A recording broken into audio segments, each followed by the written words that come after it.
मान सम्मानित करबे से होछन ओडिशा हालचाल रिपोर्टर श्रीयुक्त सुंदर गौर हरि साहू तांको मैं निवेदन करमी मंच मझी के आसबे एवं सम्मानित करेंगे आम मुख्य अतिथि एवं अतिथि वृंद मानपत्र पठन करेंगे आम दादा पंचम वर्ष आंचलिक शीतल षष्ठी महोत्सव 2026 22तम शिव विवाह पुरापाणी ब्लॉक देवगढ़ जिला बलांगीर सम्मानीय मानपत्र एवं संबर्धना श्रीयुक्त सुंदर गौरी साहू महोदय सांबादिक देवगढ़ बलांगीर महाशय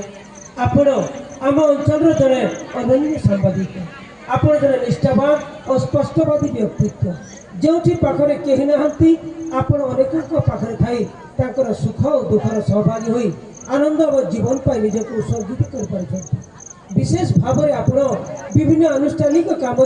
साहाय्य हाथ बढ़ई सबू कार्यक्रम को सफल मंडित कर सिद्धहस्त ये उद्यम अति प्रेरणादायी और प्रशंसनीय जड़े सांबादिक भाव में समाज को जागृत एवं ज्ञान पिपासु होगापाई उत्साहित करने दिगरे आपण अवदान अतुलनीय अटे एणु आज आंचलिक शीतल षष्ठी महोत्सव पूर्णपणी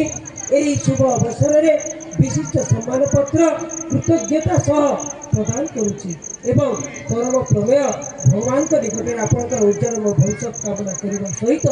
दीर्घ जीवन तथा सुखमय जीवन कामना करुच्छु आपण चलापथ कुसुमित हो संपादक श्रीयुक्त मय प्रधानी आंचलिक शीतल षष्ठी महोत्सव कमिटी पुरापाणी जिला बलांगीर सभापति श्रीयुक्त चक्रधर मल्लिक आंचलिक शीतल षष्ठी महोत्सव कमिटी पुरापाणी जिला बलांगीर महाशय दयापूर्वक आपण यही सम्मान आम अंचल तरफ ग्रहण करने